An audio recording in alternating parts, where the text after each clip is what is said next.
শুভেচ্ছা, শুভেচ্ছা, শুভেচ্ছা।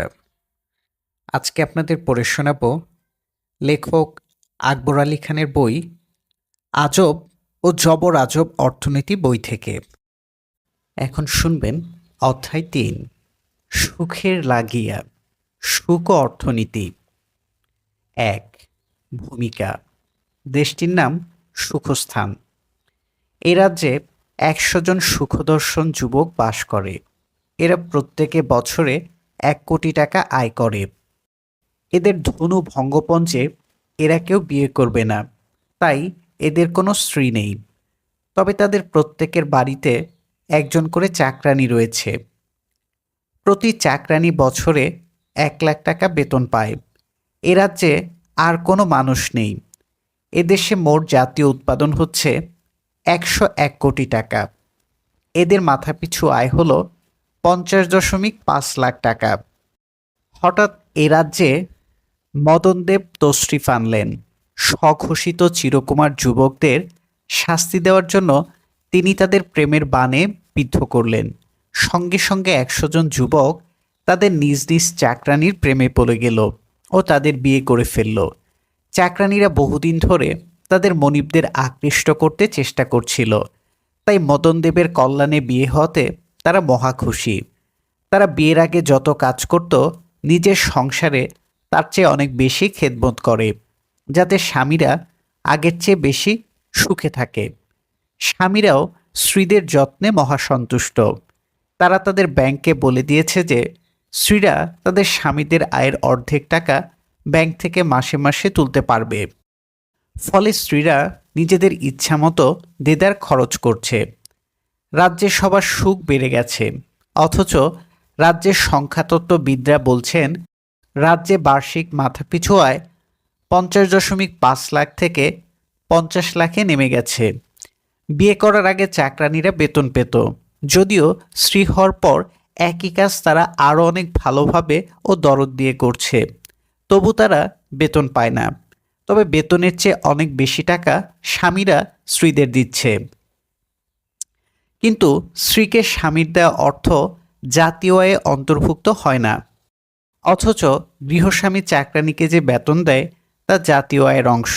কাজেই সুখস্থান রাজ্যে চাকরানীরা স্বামীদের বিয়ে করায় রাজ্যের সকলের সুখ বেড়ে যাওয়া সত্ত্বেও মোট জাতীয় উৎপাদন ও মাথাপিছু আয় কমে গেছে। ধরুন ১ বছর পর এ রাজ্যে ১০০ দম্পতি তাদের বিবাহ বার্ষিকীতে নিজেদের নতুন গাড়িতে চড়ে বেড়াতে গেল। ফেরার পথে গাড়ি দুর্ঘটনায় ১০ জন স্ত্রী মারা যায়। ১০ জন স্বামী প্রত্যেকে একটি করে পায়ের আঙ্গুল হারায়। আরও ২০ জন হাসপাতালে দীর্ঘ চিকিৎসার পর সুস্থ হয়ে যায়। সারা বছর রাজ্যের সবাই দুঃখে কাঁদে। ১ বছর পর রাজ্যের সংখ্যাতত্ত্ববিদেরা জানালো যে রাজ্যে মাথাপিছু আয় বেড়ে গেছে, কারণ ১০ জন স্ত্রী মারা যাওয়াতে জনসংখ্যা কমেছে। এ সময়ে কোনো বাচ্চা ভূমিষ্ঠ হয়নি, অথচ সব পুরুষ জীবিত থাকায় ও কোম্পানি অসুস্থদের পুরো বেতন দেওয়ায় মোট জাতীয় উৎপাদন কমেনি, বরং বেড়েছে। কেননা হাসপাতালে মৃতদের সৎকারকারীদের এবং গাড়ি মেরামতকারী প্রতিষ্ঠানগুলির ব্যয় বেড়েছে। অর্থনীতির ভোজবাজিতে মানুষের দুর্দশা বাড়লেও জাতীয় আয় বেড়ে গেল। পরের বছর রাজ্যে গুজব রটল যে সড়ক দুর্ঘটনার মূল কারণ হলো রাস্তার ঠিকাদারদের দুর্নীতি। এতে রাজ্যে প্রচণ্ড রাজনৈতিক অসন্তোষ দেখা দিল। সেনাবাহিনী প্রধান ক্ষমতা দখল করে নিল। সেনাবাহিনী রাজ্যের সবাইকে অতিরিক্ত রপ্তানি পণ্য উৎপাদনে বাধ্য করল। রাজ্যে মাথাপিছু আয় ২০% বেড়ে গেল, যদিও রপ্তানি আয়সহ রাজ্যের মোট উৎপাদনের ৫০% সেনাপ্রধান ও তার ৯ জন সাঙ্গাত আত্মসাৎ করে। এর ফলে রাজ্যের ৯০% লোকের আয় প্রায় ১/৩ কমে যায়। তার মানে গড় আয়ের ভিত্তিতে মানুষের সুখ বেড়েছে, কিন্তু ৯০% লোকের মাথাপিছু আয় ও সুখ কমে গেছে। শুধু ১০ ভাগ লোকের আয় বেড়েছে। এ রাজ্যে এখন কারো পৌষ মাস আর কারো সর্বনাশ। এভাবে দেখা গেল সুখস্থান রাজ্যে মানুষের সুখ যখন বাড়ছে, মাথাপিছু আয় তখন কমে যাচ্ছে, আর যখন দুঃখ বাড়ছে তখন মাথাপিছু আয় বাড়ছে। এ অদ্ভুত কাণ্ড অবশ্য সুখস্থানের সর্বনেশে নিয়মকানুনের জন্য ঘটছে না, দোষ সুখস্থানের নয়। সমস্যা হলো জাতীয় আয় প্রাক্কালনের পদ্ধতিটাতেই রয়েছে অনেক ফাঁক।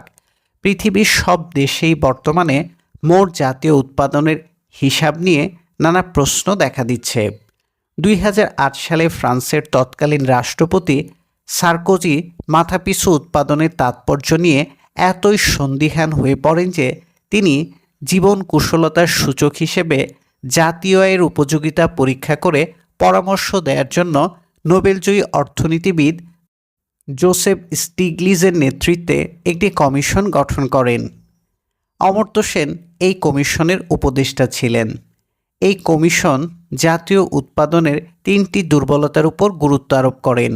প্রথমত, সব উৎপাদন ও সেবা সঠিক মূল্যে সবসময় জাতীয় উৎপাদনের অন্তর্ভুক্ত হয় না। দ্বিতীয়ত, পণ্য সেবা উৎপাদন করতে গিয়ে পরিবেশের অথবা সমাজের যে ক্ষতি হয় তা বিবেচনায় না নেওয়াতে জাতীয় উৎপাদনের পরিমাণ অতিরঞ্জিত করা হয়। সবশেষে জাতীয় উৎপাদনের হিসেবে শুধু অর্থের পরিমাণের উপর জোর দেওয়া হয়, কিন্তু জীবন কুশলতার মান সম্পূর্ণ অগ্রাহ্য করা হয়। জীবনযাত্রার গুণগত মান বিশ্লেষণ করার জন্য জাতীয় উৎপাদনের বিষয় নির্ভর পরিমাপই যথেষ্ট নয়। এক্ষেত্রে ব্যক্তির মনোনির্ভর মূল্যায়নও প্রয়োজন। স্টিগলিস কমিশনের সুপারিশ হলো যে জীবন কুশলতা পরিমাপ করার জন্য শুধু জাতীয় উৎপাদনের হিসেব করলেই চলবে না, সঙ্গে সঙ্গে জীবনযাত্রার মান সম্পর্কে ব্যক্তিদের মনোনির্ভর মূল্যায়নও বিবেচনা করতে হবে। সম্প্রতি বিভিন্ন দেশে মোট জাতীয় সুখ পরিমাপ করার উদ্যোগ নেওয়া হয়েছে। ভুটান সরকার মোট জাতীয় সুখ বৃদ্ধিকে তাদের জাতীয় লক্ষ্য হিসেবে নির্ধারণ করেছে। যুক্তরাজ্য, অস্ট্রেলিয়ার মতো শিল্পোন্নত দেশগুলিতেও সরকারের উদ্যোগে সুখ সম্পর্কে তথ্য সংগ্রহ শুরু হয়েছে।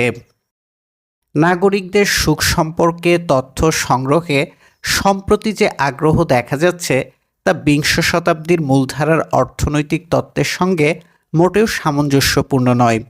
ঊনবিংশ শতকে অবশ্য উপযোগবাদী দার্শনিকদের মধ্যে সুখ পরিমাপ করার জন্য প্রচণ্ড আগ্রহ দেখা গিয়েছিল। এজওয়ার্থের মতো কোনো অর্থনীতিবিদ আশা করেছিলেন যে মানুষের সুখ পরিমাপক যন্ত্র আবিষ্কার করাও সম্ভব হবে।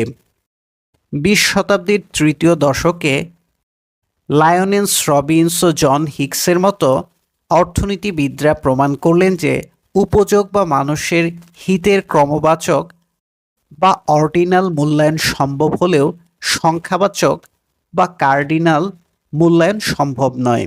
ব্যক্তিভেদে উপযোগের মূল্যায়নে প্রভেদ ঘটে।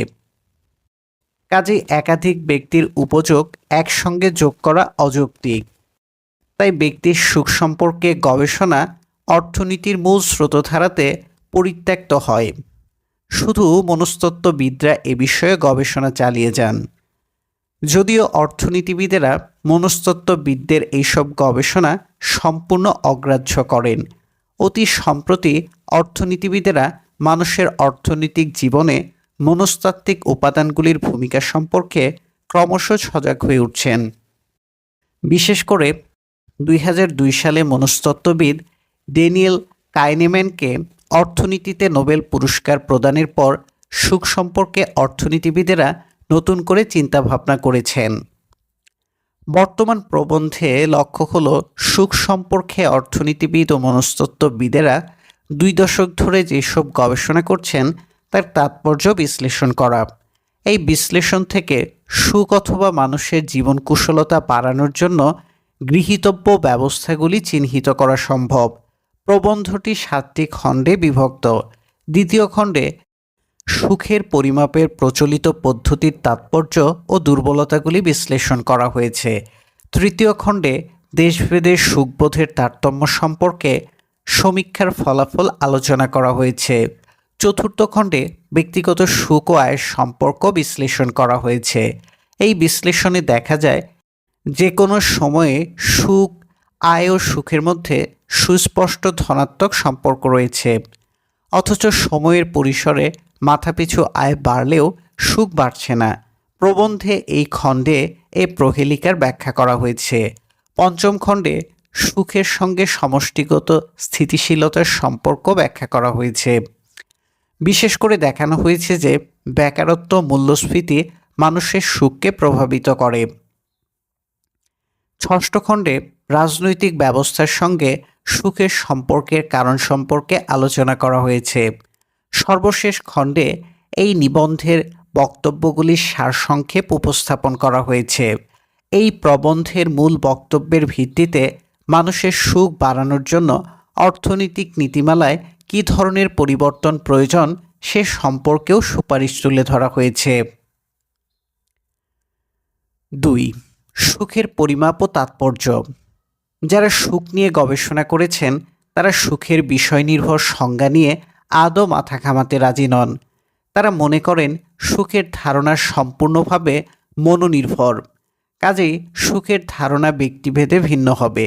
একই সংজ্ঞার নিক্তিতে সবার সুখ মাপতে গেলে তা অনেকের কাছেই দুঃখের কারণ হয়ে দাঁড়াবে।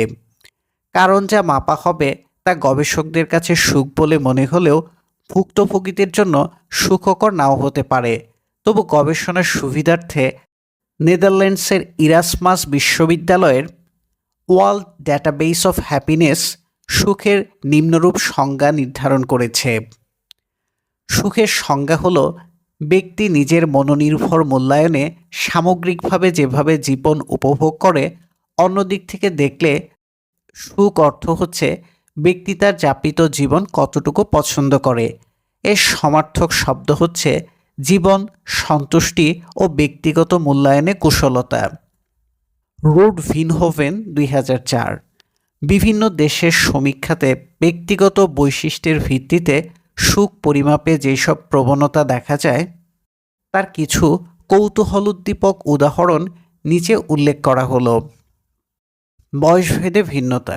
যাদের বয়স কম ও যারা প্রবীণ অথচ শারীরিকভাবে অসুস্থ নয় তারা নিজেদের সুখী মনে করে। যাদের বয়স কম তারা না বুঝে সুখী। জীবনের অভিজ্ঞতা তাদের কম, কোনো মতেই তারা হতোদ্যম হয় না। যারা প্রবীণ তারা বুঝে শুনে সুখী। বৃদ্ধ বয়সে মানুষের প্রত্যাশা কমে আসে, তাই জীবনের গোধূলি লগ্নে প্রাপ্তি আর প্রত্যাশার মধ্যে ব্যবধান হ্রাস পায়। এ বয়সের লোকেরা জীবনের চলার পথে ঘা খেতে খেতে অভ্যস্ত হয়ে যায়, তাই না পাওয়ার বেদনা বোধ তাদের অপেক্ষাকৃত কম। মধ্যবয়সীদের প্রত্যাশা বেশি, তাই না পাওয়ার দুঃখও তাদের থাকে অনেক বেশি। এই ধরনের ব্যর্থতাতেও তারা অভ্যস্ত নয়, তাই যারা মধ্যবয়সী তারা নিজেদের কম সুখী মনে করে। সবচেয়ে অসুখী হলো 30 থেকে 35 বছর বয়স্ক লোকেরা। লিঙ্গভেদে ভিন্নতা। মহিলারা পুরুষদের চেয়ে অধিকতর সুখী। মহিলারা অল্পতেই তুষ্ট থাকে। অনেক ক্ষেত্রে সমাজ তাদের ছোটকাল থেকেই শিক্ষা দেয় যে পুরুষদের চেয়ে কম অর্জনই তাদের নিয়তি, তাই তারা অল্প নিয়ে সন্তুষ্ট থাকে। মহিলারা নিজেদের অধিকতর সুখী বলে দাবি করলেও মহিলাদের মধ্যে পুরুষদের চেয়ে মনোবৈকল্যের হার অনেক বেশি। এর একটি সম্ভাব্য ব্যাখ্যা হলো যে মহিলারা অনেক বেশি আবেগপ্রবণ। এরা যখন নিজেদের সুখী মনে করে তখন নিজেদের খুবই সুখী মনে করে। যখন দুঃখ বোধ করে তখন তার তীব্রতা পুরুষদের চেয়ে বেশি হয়। কাজেই পুরুষেরা যে ধরনের মানসিক আঘাত সহ্য করতে পারে মেয়েরা তা পারে না। বৈবাহিক অবস্থান ভেদে ভিন্নতা। বিবাহিতরা অবিবাহিতদের চেয়ে নিজেদের সুখী মনে করে। এই প্রবণতা বিবাহিত পুরুষ ও মহিলা উভয়ের মধ্যেই দেখা যায়। তবে এক্ষেত্রে কার্যকারণ সম্পর্ক নিয়ে প্রশ্ন রয়েছে। বিয়ে সুখের কারণ নাও হতে পারে। এমনও হতে পারে যারা সুখী তারাই জীবনসাথীদের বিয়েতে আকৃষ্ট করতে পারে। অসুখী ব্যক্তিরা নিঃসঙ্গ হয়, কেউ তাদের বিয়ে করতে চায় না। এই যুক্তি সঠিক হলে বিয়ে সুখের কারণ নয়, বরং সুখী মানুষরাই বিয়ে করে থাকে। শিক্ষা ও সুস্থতা ভেদে ভিন্নতা। যারা যত বেশি শিক্ষিত তারা তত বেশি সুখী। যাদের স্বাস্থ্য ভালো তারা অপেক্ষাকৃত সুখী। যারা অসুস্থ তারা জীবন কুশলতা নিয়ে অসন্তুষ্ট থাকে। অন্যদিকে যারা সুখী তাদের স্বাস্থ্য ভালো থাকে, কারণ তারা দুশ্চিন্তা করে না। ব্যক্তিভেদে সুখের উৎস ভিন্ন হতে বাধ্য। অবশ্য জীববিজ্ঞানীরা আরেক দফা এগিয়ে গিয়ে বলেন যে ব্যক্তির সুখের উপর মানুষের কোনো হাত নেই। সুখ হচ্ছে একটি জৈব চেতনা। এই চেতনার সৃষ্টি হয় মানুষের মস্তিষ্কে। মগজের বা ভাগে সামনের দিকে কপালের সন্নিহিত অংশে সুখের উপলব্ধি উৎপন্ন লালিত হয়।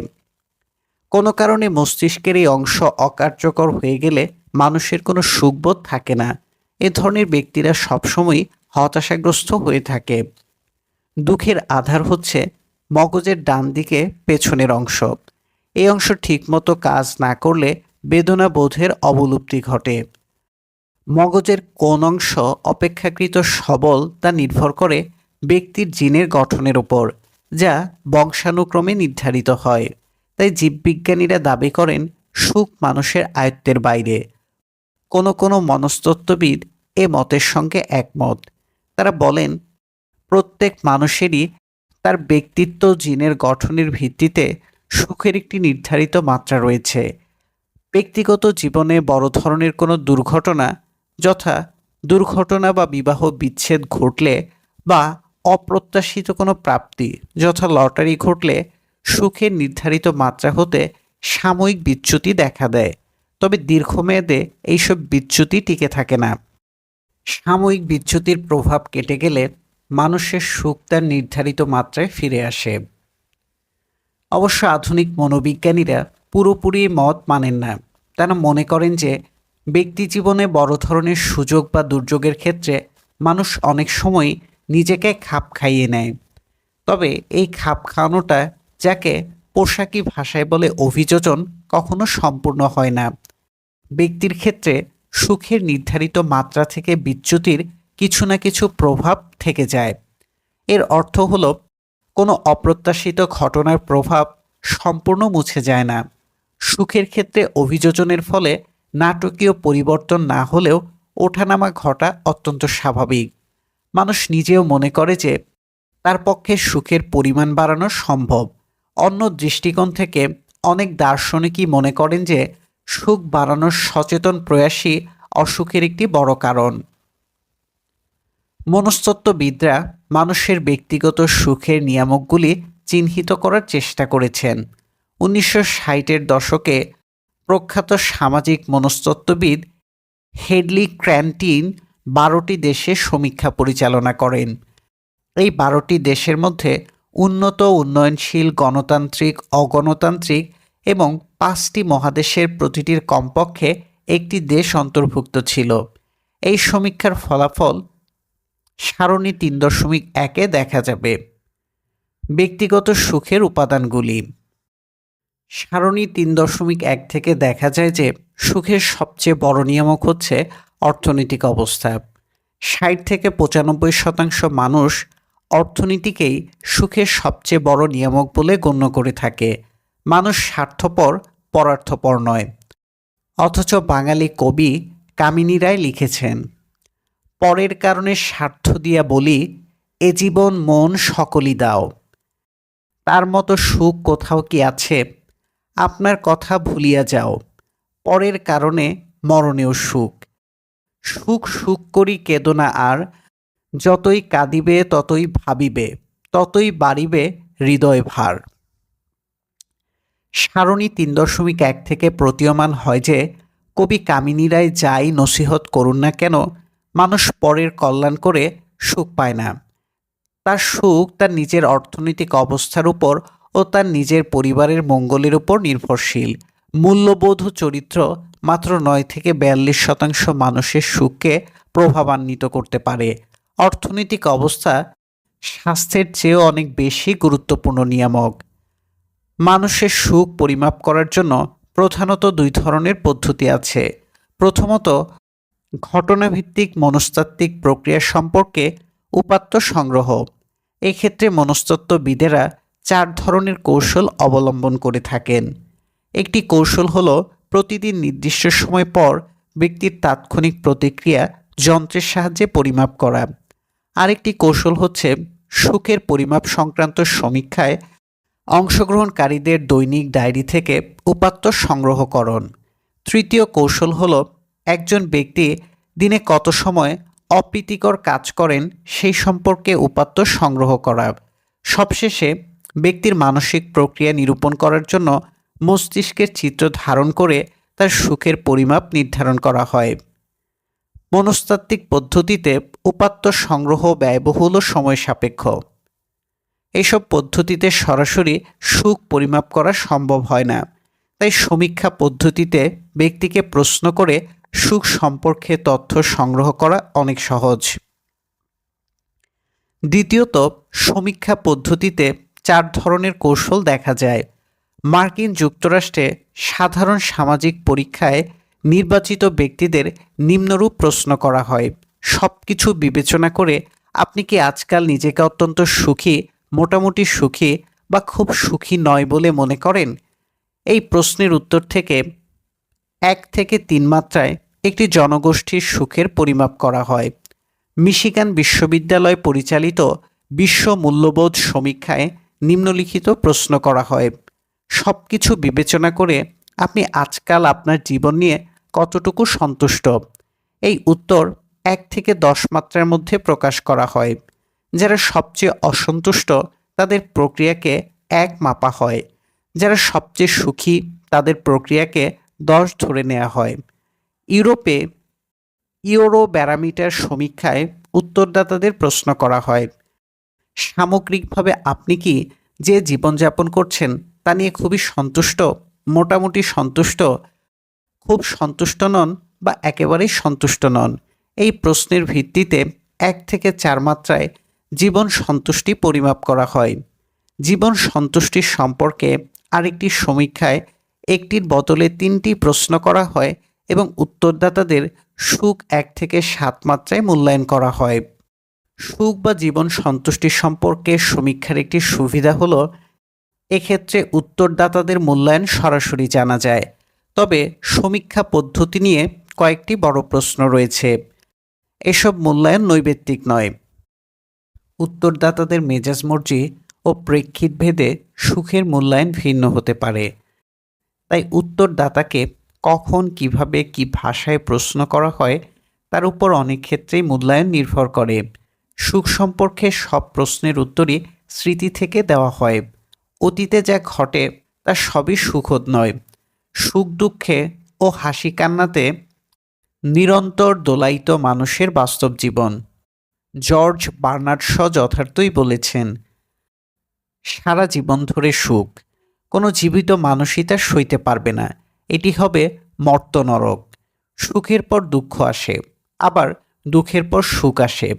এ ধরনের পরিস্থিতিতে সুখ বেশি না দুঃখ বেশি তা মূল্যায়ন করা শক্ত।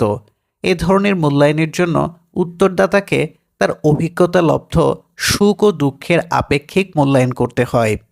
এ ধরনের মূল্যায়ন ব্যক্তিভেদে ভিন্ন হওয়াই স্বাভাবিক। তাই এ ধরনের মূল্যায়ন কতটুকু গ্রহণযোগ্য সে সম্পর্কে প্রশ্ন রয়েছে। বিভিন্ন সমীক্ষার মাধ্যমে সুখ সম্পর্কে সংগ্রহীত উপাত্তের উপযোগিতা মনোবিজ্ঞানীরা পরীক্ষা করেছেন।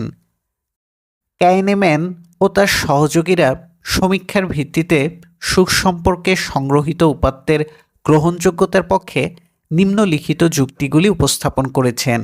প্রথমত, সমীক্ষায় যারা নিজেদের সুখী বলে দাবি করেছেন তাদের সুখী হওয়ার সত্যি সত্যি কারণ আছে। অনুসন্ধান করে দেখা গেছে যে যারা সমীক্ষায় নিজেদের অতি সুখী বলে দাবি করেছেন তারা প্রায়ই হাসেন। তাদের বন্ধুবান্ধবেরাও মনে করেন যে তারা সুখী, তাদের স্বাস্থ্য ভালো, তাদের আয় বেশি, তারা বহির্মুখী ও মিশুক, তাদের আত্মীয় স্বজনও সুখী, তাদের ভালো ঘুম হয় এবং তারা ধনাত্মক দৃষ্টিভঙ্গি থেকে কথা বলেন। অর্থাৎ সুখী মানুষ সম্পর্কে আমাদের মনে যে ভাবমূর্তি রয়েছে তার সঙ্গে সমীক্ষায় যারা সুখী বলে দাবি করেন তাদের খুবই মিল রয়েছে। কাজে সুখ সম্পর্কিত সমীক্ষার ফলাফল বাস্তব বলে মনে হয়। দ্বিতীয়ত, মনস্তাত্ত্বিক গবেষণায় যারা সুখী তারা সুখ সম্পর্কিত সমীক্ষাতেও নিজেদের সুখী বলে দাবি করেন। দৈনিক ডায়েরির ভিত্তিতে যারা সুখী বলে বিবেচিত হন তারা অতীতের স্মৃতিভিত্তিক মূল্যায়নেও একই ধরনের আচরণ প্রদর্শন করেন। তৃতীয়ত, যারা নিজেদের সুখী বলে দাবি করেন তাদের মগজ পরীক্ষা করে দেখা গেছে যে তাদের মগজের বাদিকে সুখভাগ অধিকতর সক্রিয়। এ ধরনের উপাত্ত চিকিৎসা শাস্ত্রের ভিত্তিতে সুখ পরিমাপের সঙ্গে সামঞ্জস্যপূর্ণ। সামগ্রিক বিবেচনায় মনস্তত্ত্ববিদরা সমীক্ষার মাধ্যমে সুখ সম্পর্কে সংগ্রহীত উপাত্তকে বৈজ্ঞানিক দিক থেকে গ্রহণযোগ্য বলে মেনে নিয়েছেন। 3. দেশভেদে সুখের তারতম্য। সুখ সম্পর্কে বিভিন্ন সমীক্ষাতে বিভিন্ন দেশের মানুষের মধ্যে সুখের তারতম্য নির্ধারণের চেষ্টা করা হয়েছে। তবে সব দেশের সুখ সম্পর্কে এখন পর্যন্ত যথেষ্ট উপাত্ত সংগ্রহীত হয়নি। জীবন সন্তুষ্টি সম্পর্কে সবচেয়ে বেশি উপাত্ত সংগ্রহ করেছে ইরাসমাস বিশ্ববিদ্যালয়ের ওয়ার্ল্ড ডেটাবেস অফ হ্যাপিনেস। এই সমীক্ষাতে 149টি দেশে মানুষের জীবন সন্তুষ্টি নিয়ে তথ্য রয়েছে। এইসব তথ্য 2000 থেকে 2009 সালে সংগৃহীত। এই সমীক্ষাতে জীবন সন্তুষ্টি 1 থেকে 10 মাত্রায় পরিমাপ করা হয়েছে। যেখানে সন্তুষ্টি সবচেয়ে কম তার মান 1, আর যেখানে সন্তুষ্টি সর্বোচ্চ সেখানে মান 10। প্রতি দেশের উত্তরদাতাদের গড় মানের ভিত্তিতে দেশের সন্তুষ্টি পরিমাপ করা হয়েছে। এ সম্পর্কে প্রয়োজনীয় তথ্য সারণী 3.2-এ দেখা যাবে। সারণী 3.2-এ বিশ্বের 149টি দেশে জীবন সন্তুষ্টির পরিমাপ, মাথাপিছু আয় ও গড় আমূল প্রত্যাশা 2000 থেকে 2001। সারণী 3.2 অনুসারে পৃথিবীতে সবচেয়ে সুখী মানুষের মধ্যে আমেরিকান দেশ কোস্টারিকাতে থাকে। বাংলাদেশের প্রায় 1/3 আয়তন বিশিষ্ট এই ক্ষুদে রাষ্ট্রে মোট 50 লাখ লোক বাস করে। এদেশে 92% লোক খ্রিস্টান।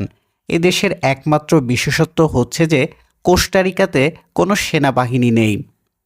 অবশ্য সুখের সঙ্গে সেনাবাহিনীর অনুপস্থিতির কী সম্পর্ক তা আমরা নিশ্চিতভাবে জানি না। পক্ষান্তরে সারণী 3.2 থেকে দেখা যাচ্ছে সবচেয়ে অসুখী মানুষেরা বাস করে আফ্রিকার তোগোতে। এর আয়তন বাংলাদেশের প্রায় 40%। এদেশে প্রায় 70 লাখ লোক থাকে।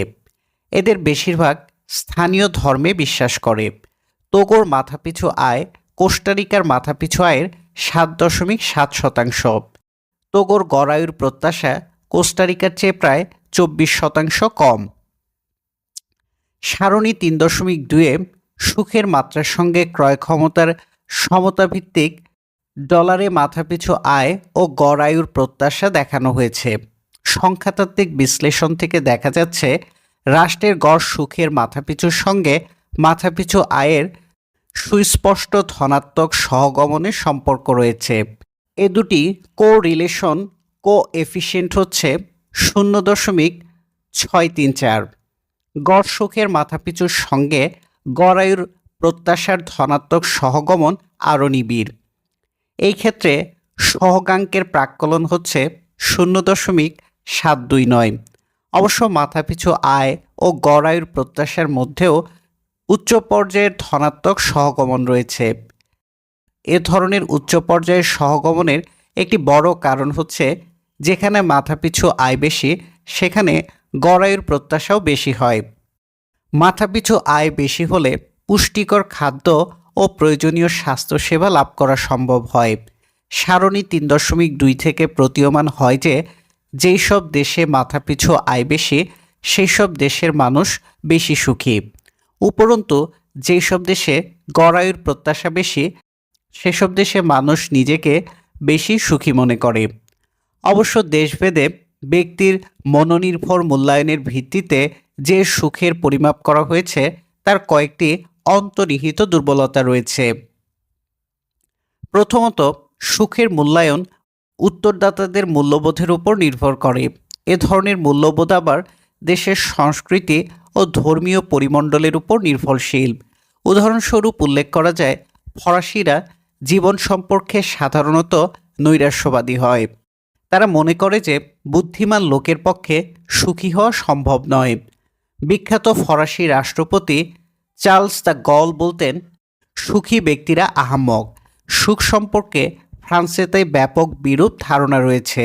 ফলে কোস্টারিকা, কলম্বিয়া, পানামার তুলনায় মাথাপিছু আয় দ্বিগুণের বেশি হওয়ার সত্ত্বেও এবং গড় আয়ুর প্রত্যাশা দীর্ঘতর হওয়ার সত্ত্বেও ফরাসিরা নিজেদের অপেক্ষাকৃত কম সুখী মনে করে। এর কারণ কি? এদের মূল্যবোধ। এ সম্পর্কে সুনির্দিষ্ট সিদ্ধান্তে পৌঁছানোর মতো উপাত্ত এখনও সংগ্রহ করা সম্ভব হয়নি। জাপানিরা অতি বিনয়ী, তাই তারা সুখ নিয়ে বড়াই করা পছন্দ করে না। লক্ষণীয়, সমপর্যায়ে শিল্পোন্নত দেশগুলির তুলনায় সুখের পরিমাপে জাপানের অবস্থান অনেক নিচে। এর কারণ কি? জাপানি মূল্যবোধ। পক্ষান্তরে মধ্য লাতিন আমেরিকার দেশগুলিতে অর্থনৈতিক দিক থেকে সমপর্যায়ের রাষ্ট্রগুলির তুলনায় সুখের মাত্রা অনেক বেশি। সারণী 3.2 থেকে দেখা যায় বিশ্বের সবচেয়ে সুখী 20টি দেশের মধ্যে 6টি মধ্য দক্ষিণ আমেরিকাতে অবস্থিত, অথচ এই অঞ্চলে মাথাপিছু আয় আহামরি গোছের নয়। এখানেও কি সুখের পরিমাপে মূল্যবোধের প্রতিফলন হয়েছে? ধর্মীয় মূল্যবোধও সুখের মাত্রার নিয়ামক হতে পারে। সারণী 3.2 থেকে দেখা যায় যে সবচেয়ে সুখী 50টি রাষ্ট্রের মধ্যে 46টি রাষ্ট্রের অধিকাংশ বাসিন্দাই হচ্ছে খ্রিস্টান। 2টি রাষ্ট্রে মুসলিম সংখ্যাগরিষ্ঠতা রয়েছে, সংযুক্ত আরব আমিরাত ও তুর্কমেনিস্তান। একটি ইহুদি প্রধান ইসরায়েল ও একটি বৌদ্ধ ধর্মাবলম্বী প্রধান থাইল্যান্ড। ধর্মবিশ্বাসের সঙ্গে সুখের সম্পর্ক নিয়ে আরও গবেষণার প্রয়োজন রয়েছে। তবে আপাতদৃষ্টিতে দেখা যায় খ্রিস্টানরা অপেক্ষাকৃত বেশি সুখী। সারণী 3.2 আর একটি লক্ষণীয় বিশেষত্ব হচ্ছে ক্ষুদ্র দেশে সুখী লোকের হার বেশি। সবচেয়ে সুখী 10টি দেশের মধ্যে একটি খুবই ছোট, আইসল্যান্ড। 7টি দেশের জনসংখ্যা 1 কোটির কম। শুধু 2টি ক্ষেত্রে অপেক্ষাকৃত জনবহুল। কানাডাতে প্রায় 3.4 কোটি লোক থাকে, আর মেক্সিকোতে রয়েছে 10 কোটি মানুষ। সুখের সঙ্গে রাষ্ট্রের জনসংখ্যার আকারের সম্পর্কের কারণ এখনও আমাদের কাছে স্পষ্ট নয়। অবশ্য এখানে সবচেয়ে গুরুত্বপূর্ণ প্রশ্ন হলো সুখ সম্পর্কে সংগ্রহীত উপাত্তগুলি নির্ভরযোগ্য কিনা। অনেক গবেষক মনে করেন সুখ সম্পর্কে সংগ্রহীত উপাত্তে সুখের মাত্রা অতিরঞ্জিত হয়ে থাকে। এ ধরনের সমীক্ষা মূলত শহরাঞ্চলে ও সহজ অধিগম্য পল্লী অঞ্চলে পরিচালিত হয়, অথচ অসুখী ব্যক্তিরা অনেক ক্ষেত্রে দুর্গম পল্লী অঞ্চলে বাস করে। তাদের মতামত তাই এই ধরনের সমীক্ষায় প্রতিফলিত হয় না। বিভিন্ন দেশে মানুষের সুখের মাত্রা তুলনা করার একটি বড় অসুবিধা হলো সমীক্ষাভেদে একই দেশের সুখের মাত্রায় বড় ধরনের তারতম্য দেখা দেয়। সারণী 3.3 10টি সবচেয়ে সুখী দেশ নিয়ে ইরাসমাস বিশ্ববিদ্যালয় ও ওয়ার্ল্ড ভ্যালুস সার্ভের শীর্ষ 10টি সুখী দেশের অবস্থানের তুলনা। সারণী 3.3 থেকে দেখা যাচ্ছে অধিকাংশ ক্ষেত্রেই 2টি সমীক্ষার মূল্যায়নে যথেষ্ট সাদৃশ্য রয়েছে। তবে 3টি ক্ষেত্রে ফিনল্যান্ড, মেক্সিকো, নরওয়ে 2টি সমীক্ষার মূল্যায়নে যথেষ্ট ফারাকও রয়েছে। সুখ সম্পর্কে এখন পর্যন্ত যেসব উপাত্ত সংগ্রহ করা হয়েছে তার ভিত্তিতে যত প্রশ্নের জবাব পাওয়া গেছে তার চেয়ে অনেক বেশি নতুন প্রশ্ন উত্থাপিত হচ্ছে। বিশেষ করে সব দেশের উত্তরদাতাদের বক্তব্য সমরূপ কিনা সে সম্পর্কে আরও গবেষণার প্রয়োজন রয়েছে। সুখ সম্পর্কে গবেষণায় শুধু নতুন প্রশ্নই উঠছে না, নতুন নতুন সমীক্ষা বিভ্রান্তি ছড়াচ্ছে। এখানে আরেকটি উদাহরণ দেওয়া যেতে পারে। 2012 সালের 7 অক্টোবর বাংলাদেশে দৈনিক প্রথম আলোয় প্রকাশিত একটি সংবাদের শিরোনাম ছিল সুখী দেশের তালিকায় বাংলাদেশ 11তম। অবশ্য সংবাদটি পত্রিকাটির সম্পাদকের কাছে বিশ্বাসযোগ্য মনে হয়নি। 2 দিন পর সুখী মানুষের দেশ শিরোনামে একটি সম্পাদকীয়তে তাই পত্রিকাটি লিখল, জরিপটি কিছুটা বিভ্রান্তিকরও বটে। আসলে জরিপটি কিছুটা নয়, পুরোপুরি বিভ্রান্তিকর। এ জরিপটি পরিচালনা করে লন্ডনের নিউ ইকোনমিক্স ফাউন্ডেশন নামের একটি প্রতিষ্ঠান। এদের পক্ষ থেকে 2 বছর পরপর দ্য হ্যাপি প্ল্যানেট ইন্ডেক্স সুখী বিশ্বসূচক নামে একটি সূচকের দেশভিত্তিক পরিমাপ প্রকাশ করা হয়। সূচকটি নিম্নরূপে প্রাক্কলন করা হয়। এই সূচকে 3টি উপাদান রয়েছে। একটি রাষ্ট্রের নাগরিকদের অনুভূত কুশলতা 1 থেকে 10 মাত্রার মধ্যে পরিমাপ করা হয়। যে রাষ্ট্রের নাগরিকরা সবচেয়ে সুখী সে দেশে তুলনামূলক কুশলতার মাত্রা হলো 10। যেখানে নাগরিকরা সবচেয়ে সুখী সেখানে অনুভূত কুশলতার মাত্রা 1। বাংলাদেশে অনুভূত কুশলতার পরিমাপ হচ্ছে 5.9। এই সমীক্ষা মোট 151টি দেশে পরিচালিত হয়। 52টি দেশের নাগরিকদের মতে তাদের দেশের সুখের মাত্রা 5.9-এর বেশি। তাই এই সমীক্ষার ফলাফল মেনে নিলেও সুখী দেশ হিসেবে বাংলাদেশের অবস্থান 53-এর ঊর্ধ্বে হয় না। শুভঙ্করের ফাঁকি দিয়ে বাংলাদেশের অবস্থান 11তে টেনে নেওয়া হয়েছে। এই সূচকের দ্বিতীয় ও তৃতীয় উপাদানে ফাঁকি রয়েছে। দ্বিতীয় উপাদান হচ্ছে আয়ুর প্রত্যাশা। মানুষ কতটুকু সুখী তা পরিমাপ করার সময় সে আয়ুর প্রত্যাশাও বিবেচনায় নেয়। কাজেই অন্যান্য সমীক্ষায় একে স্বতন্ত্র উপাদান হিসেবে বিবেচনায় নেওয়া হয় না। এতে অবশ্য বাংলাদেশের অবস্থানে বড় ধরনের হেরফের হয়নি। বাংলাদেশের সূচক অতিরঞ্জনে সবচেয়ে বড় ভূমিকা রেখেছে পরিবেশ ক্ষতি সম্পর্কিত উপাদান। এই হিসাব সংশ্লিষ্ট দেশের নাগরিকেরা করেননি। এই হিসাব করেছেন কতিপয় বিশেষজ্ঞ। সূত্রটি এমনভাবে প্রণীত হয়েছে যে বিশেষজ্ঞদের মতে যে দেশে পরিবেশ দূষণ কম সে দেশে অনুভূত কুশলতার পরিমাণ বেড়ে যাবে। আবার পরিবেশ দূষণ বাড়লে অনুভূত কুশলতার পরিমাপ কমে যাবে। বাংলাদেশের সৌভাগ্য এই সূচকের বিশেষজ্ঞদের মতে বাংলাদেশ পৃথিবীর সবচেয়ে কম দূষিত 5টি দেশের একটি। তাই বাংলাদেশের মানুষের মত অনুসারে সুখী রাষ্ট্র হিসেবে বাংলাদেশের অবস্থান 53 হলেও তথাকথিত বিশেষজ্ঞদের অভিমত বিবেচনা করে বাংলাদেশের অবস্থান 11তে টেনে তোলা হয়েছে। যদি প্রমাণিত হয় যে বাংলাদেশে পরিবেশ দূষণের হার যুক্তরাষ্ট্রের সমান তবে সুখী রাষ্ট্র হিসেবে বাংলাদেশের অবস্থান 53-এর নিচে নেমে যাবে। আসলে বাংলাদেশে পরিবেশ দূষণের মাত্রা অনেক বেশি। বাংলাদেশে ঢাকা শহরসমূহ আন্তর্জাতিক মানে বাসের অযোগ্য। এই বিশ্লেষণ থেকে 2টি বিষয় স্পষ্ট হয়ে উঠেছে। প্রথমত, সুখ পরিমাপ করার জন্য যেসব সমীক্ষা করা হচ্ছে তাদের লক্ষ্য ভিন্ন। কাজে এইসব সমীক্ষা একে অপরের সাথে তুলনীয় নয়। ওপরের সারণী 3.2-এ বিভিন্ন রাষ্ট্রে সুখের যে পরিমাপ উপস্থাপন করা হয়েছে তা হিসাব করা হয়েছে সেসব দেশের নাগরিকদের জীবন সন্তুষ্টি বা কুশলতার মূল্যায়নের ভিত্তিতে। এতে বিভিন্ন রাষ্ট্রের সুখের তুলনামূলক বিশ্লেষণ সম্ভব। অথচ হ্যাপি প্ল্যানেট ইন্ডেক্সে নাগরিকদের কুশলতার মূল্যায়ন ওই দেশে পরিবেশ অবক্ষয়ের মূল্যায়নের ভিত্তিতে সংশোধন করা হয়েছে।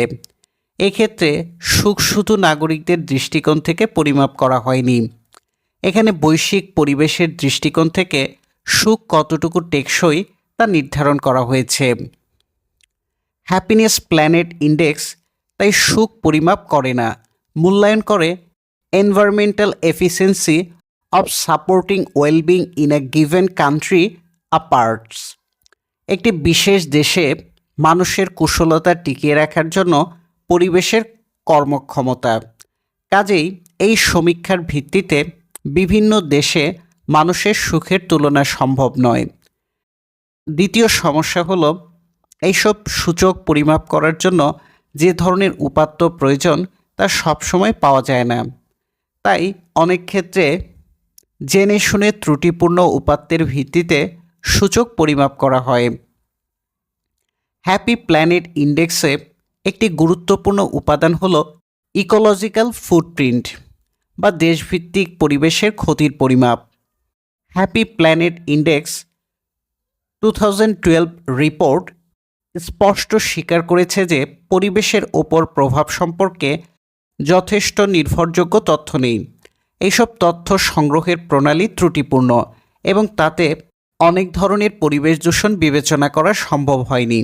যেহেতু পরিবেশ সম্পর্কে অন্য কোনো প্রামাণ্য তথ্য নেই, তাই ত্রুটিপূর্ণ উপাত্ত দিয়েই কাজ চালানো হচ্ছে। হ্যাপি প্ল্যানেট ইন্ডেক্সে বাংলাদেশে পরিবেশ দূষণ অতি নিম্ন পর্যায়ের অনুমান করে সূচকে বাংলাদেশের অবস্থান অনেক উপরে টেনে তোলা হয়েছে। বাংলাদেশের মানুষ কিন্তু সুখের দিক থেকে বাংলাদেশের অবস্থান একাদশ দাবি করেনি। বাংলাদেশে পরিবেশ দূষণ পৃথিবীর নিম্নতম পর্যায়ে। এ অজুহাতে বাংলাদেশের অবস্থান 53 থেকে 11তে তোলা হয়েছে। কিন্তু বাস্তবতা হলো বাংলাদেশে পরিবেশের সমস্যা অত্যন্ত মারাত্মক আকার ধারণ করেছে। বাংলাদেশে পরিবেশ দূষণ নিম্নতম পর্যায়ে নয়, বরং অত্যন্ত উচ্চ স্তরে রয়েছে।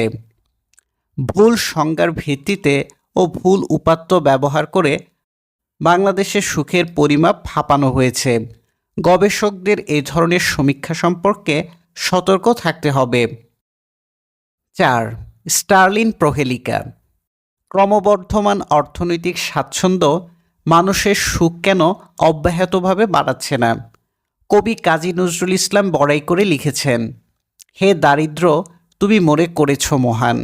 কারণ হিসেবে বলেছেন, দারিদ্রতাকে অসংকোচ প্রকাশের দুরন্ত সাহস দিয়েছে। তবে এ দাবি কখনো করেননি যে দারিদ্রতাকে সুখ দিয়েছে। বরং তিনি লিখেছেন, দারিদ্র অসহ, পুত্র হয়ে জায়া হয়ে কাঁদে অহরহ। আমার দুয়ার ধরি, কে বাজাবে বাঁশি? কোথায় পাব অনিন্দিত সুন্দরের হাসি? দরিদ্র মানুষের মনে সুখ নেই, তাই তার মুখে হাসি বেমানান। বেশিরভাগ মানুষেরই সুখের জন্য চাই অর্থ ও বিত্ত।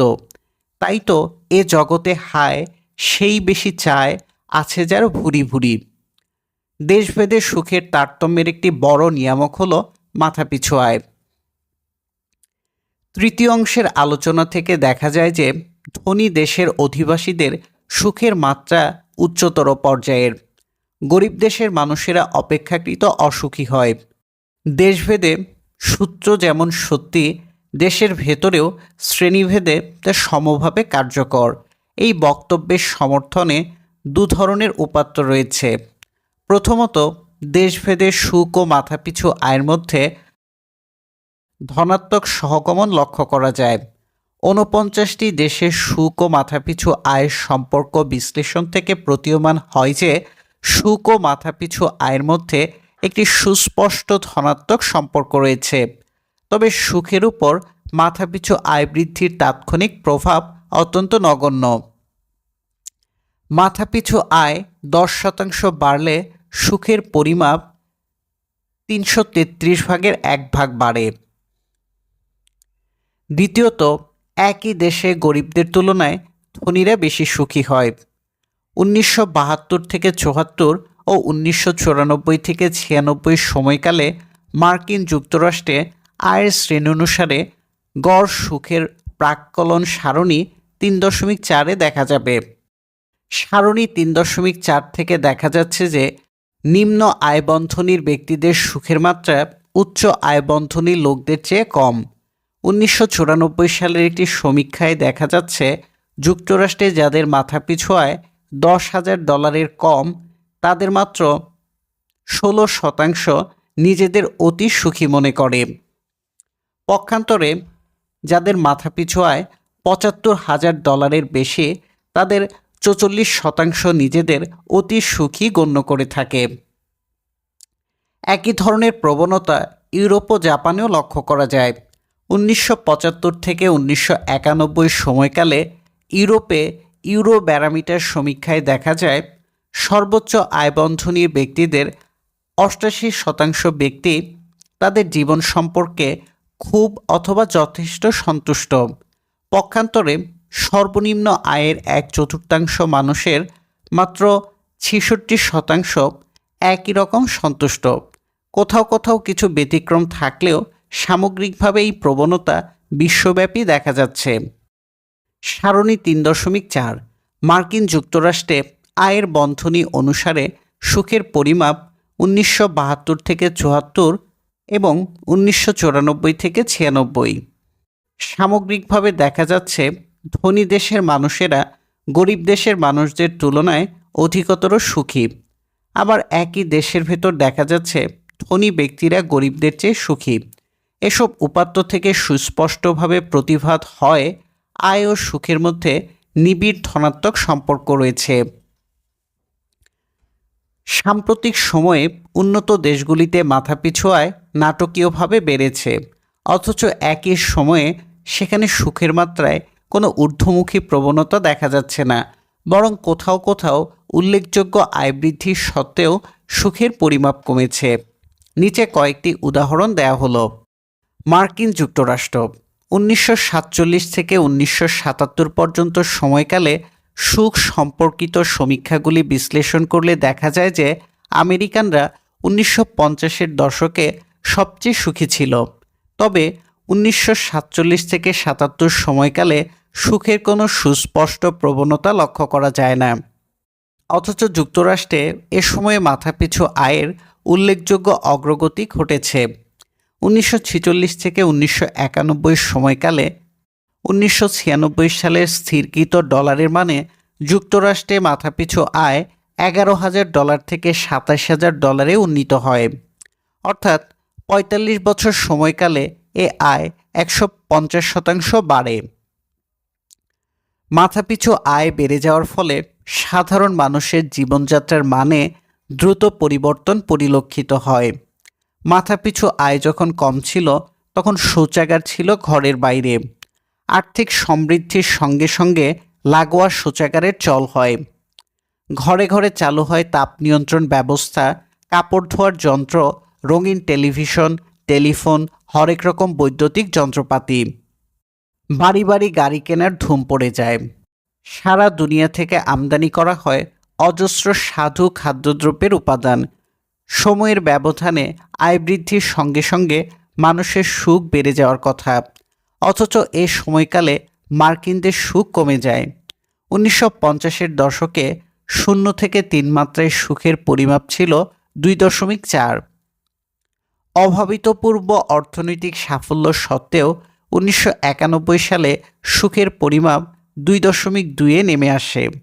আয় বৃদ্ধির সঙ্গে সঙ্গে সুখ বাড়ছে না, হয় স্থিতিশীল থাকছে নয়তো কমে যাচ্ছে। ২. ইউরোপীয় ইউনিয়ন ১৯৭৩ থেকে ১৯৮৯ সময়কালে ইউরোপে নিম্নলিখিত ৯টি দেশে ইউরো ব্যারোমিটার সুখ সম্পর্কে উপাত্ত সংগ্রহ করে। ১. Denmark, ২. Netherlands, ৩. Belgium, ৪. Ireland, ৫. Britain, ৬. Germany, ৭. France, ৮. Greece এবং ৯. ইতালি। এই সময়ে স্থিরকৃত মূল্যে মাথাপিছু আয় ২৫% থেকে ৫০% বাড়ে। অথচ এই সময়ে দুটি দেশের সুখ ও মাথাপিছু আয়ের মধ্যে সংখ্যাতাত্ত্বিক দিক থেকে তাৎপর্যপূর্ণ ঋণাত্মক সহগমন দেখা যায়। অন্যদিকে ৫টি দেশে সুখ ও আয়ের মধ্যে সম্পর্ক সংখ্যাতাত্ত্বিকভাবে তাৎপর্যহীন। শুধু দুটি ক্ষেত্রে আয় ও সুখের মধ্যে তাৎপর্যপূর্ণ সংখ্যাতাত্ত্বিক ধনাত্মক সহগমন পরিলক্ষিত হয়। অন্য আরেকটি গবেষণায় দাবি করা হয় ডেনমার্ক, ইতালি ও জার্মানিতে আয় ও সুখের সম্পর্ক ক্ষীণ হলেও তাৎপর্যপূর্ণভাবে ধনাত্মক। তবে একই সময়ে বেকারত্বের হার, মূল্যস্ফীতির হার হ্রাস পাওয়াতে ও আয়ের সুষম বন্টন ঘটাতে সুখের মাত্রা বেড়ে যেতে পারে। তাই আয় ও সুখের মধ্যে সুস্পষ্ট সম্পর্ক প্রতিষ্ঠা করা সম্ভব হয়নি। ইউরোপের সুখ সম্পর্কে প্রাপ্ত বিশ্লেষণগুলি বিবেচনা করলে মনে হয় সেখানে সময়ের ব্যবধানে আয় বাড়ার সঙ্গে সঙ্গে সুখের কোনো লক্ষণীয় তারতম্য ঘটেনি। ৩. জাপান ১৯৫৮ থেকে ১৯৯১ পর্যন্ত সময়কালে জাপানে মাথাপিছু আয় ৬ গুণ বেড়েছে। ১৯৫৮ সালে ক্রয় ক্ষমতার ভিত্তিতে জাপানের মাথাপিছু আয় ছিল মার্কিন যুক্তরাষ্ট্রের ১২.৫%। ১৯৮৭ সালে এ হার 25% উন্নীত হয়। 1998 সালে 1% পরিবারের গাড়ি ছিল। 1987 সালে এই হার 60% ছাড়িয়ে যায়। 1958 সালে জাপানে অতি নগণ্য সংখ্যক পরিবারে লাগোয়া শৌচাগার, বৈদ্যুতিক কাপড় ধোয়ার যন্ত্র, ফ্রিজ, টেলিভিশন বা টেলিফোন ছিল। 80 শেষ দিকে এ ধরনের স্থায়ী সেবার সর্বজনীন ব্যবহার সাধারণ মানুষের জীবন সমৃদ্ধ করে। 1958 সালে জাপানে জীবন সন্তুষ্টি পরিমাপ 1 থেকে 4 মাত্রায় ছিল 2.7। 1990 সালে এই পরিমাপ 2.7-এ অপরিবর্তিত ছিল। অর্থাৎ দেখা যাচ্ছে মাথাপিছু আয় এবং বিভিন্ন স্থায়ী ভোগ্যপণ্য ব্যবহার দ্রুত বৃদ্ধি সত্ত্বেও সুখের কোনো হেরফের হয়নি। 4. চীন। 1994 থেকে 2005 সময়কালে চীনে অভূতপূর্ব অর্থনৈতিক অগ্রগতি অর্জিত হয়। স্থিরকৃত মূল্যে মাথাপিছু আয় 2.5 গুণ বেড়ে যায়। 1994 সালে 40% পরিবারের রঙিন টেলিভিশন ছিল। 2005 সালে এ হার 84% উন্নীত হয়। একই সময়ে টেলিফোন ব্যবহারের হার 10% থেকে 63% উন্নীত হয়। অথচ এই সময়ে জীবন নিয়ে সন্তুষ্টের সংখ্যা 78% থেকে প্রায় 65% নেমে আসে, আর জীবন নিয়ে অসন্তুষ্টের হার 22% থেকে প্রায় 40% উন্নীত হয়। অর্থাৎ একথা স্পষ্ট, চীনের মানুষের আর্থিক স্বাচ্ছন্দ্য বাড়লেও সুখ বাড়ছে না। যে কোনো সমাজের দিকে তাকালে দেখতে পাবো মানুষ সুখের জন্য আয় বাড়াতে ব্যস্ত, অথচ বিভিন্ন দেশে দীর্ঘদিন ধরে আয় বাড়া সত্ত্বেও মানুষের সুখ বাড়ছে না। এই প্রহেলিকা প্রথম তুলে ধরেন মার্কিন অর্থনীতিবিদ স্টার্লিন। তাই একে স্টার্লিন প্রহেলিকা বলে আখ্যায়িত করা হয়েছে। এই প্রহেলিকার একটি সহজ ব্যাখ্যা দেওয়ার চেষ্টা করা হয়েছে। কেউ কেউ মনে করেন সুখ ও আয়ের সম্পর্ক সরল রৈখিক নয়। তার মানে এই সম্পর্ক একটি নিরবিচ্ছিন্ন সরলরেখায় প্রকাশ করা যাবে না। এ সরল রৈখিক সম্পর্কে একটি বাঁক রয়েছে সব দেশেই। সুখের জন্য একটি সর্বনিম্ন গ্রহণযোগ্য আয় রয়েছে, যেখানে মাথাপিছু আয় খুবই কম, অর্থাৎ গ্রহণযোগ্য আয়ের নিচে, সেখানে মাথাপিছু আয় বাড়লে সুখ বাড়ে। কিন্তু মাথাপিছু আয় বেড়ে একটি গ্রহণযোগ্য পর্যায়ে উত্তীর্ণ হলে সেক্ষেত্রে সুখের জন্য আয়ের গুরুত্ব কমে যায়। এক্ষেত্রে মাথাপিছু আয় বাড়লে সুখ কমে যায় বা অপরিবর্তিত থাকে। জীবনযাত্রার গ্রহণযোগ্য মানের জন্য একটি সর্বনিম্ন আয়ের প্রয়োজন রয়েছে। কেউ বলেন মাথাপিছু $10,000 আয় থাকলে জীবনযাত্রার গ্রহণযোগ্য মান অর্জন সম্ভব। কেউ বলছেন $20,000 কমে এ মান অর্জন করা সম্ভব নয়।